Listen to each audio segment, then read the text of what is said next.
What are the problems with the Babywise approach? Because they take this middle path between clock scheduled feeding and attachment parenting.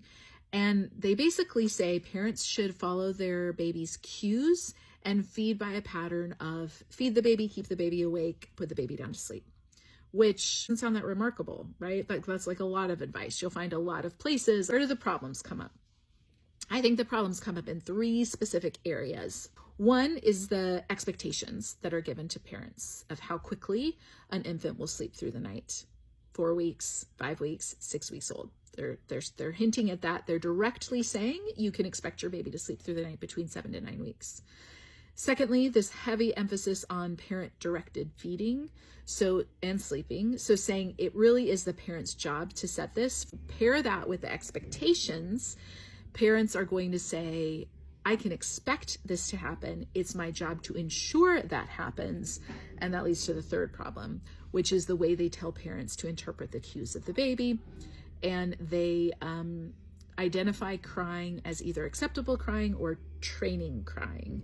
In other words, crying that needs to be ignored because it's the baby trying to take control rather than the parent. They really don't like attachment parenting. They do not like feeding on demand. They do not like baby wearing. They do not like co-sleeping. In this book, they set up this storytelling throughout where they have 2 families. Chelsea is a baby whose family is following parent-directed feeding, the Ezzos way, the Babywise way, and Marissa, a nice 90s name, is a baby whose family is not and is following the attachment parenting way. So there really is a quite literal false dichotomy going on here where you are either doing it the Babywise way or the attachment parenting way, and everything good is for the Babywise baby, everything bad is the attachment parenting baby.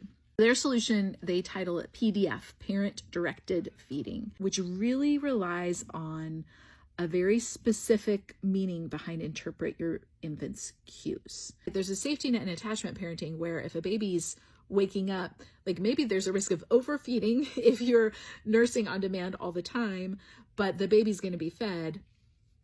And with scheduling by the clock, like the baby's at least going to be fed every 4 hours around the clock. So instead you have this middle of the road that sounds pretty good, but has scenarios where very young babies are maybe going all night without eating.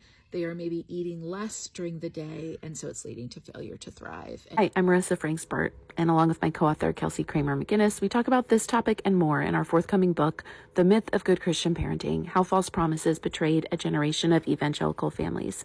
You can pre-order it everywhere now.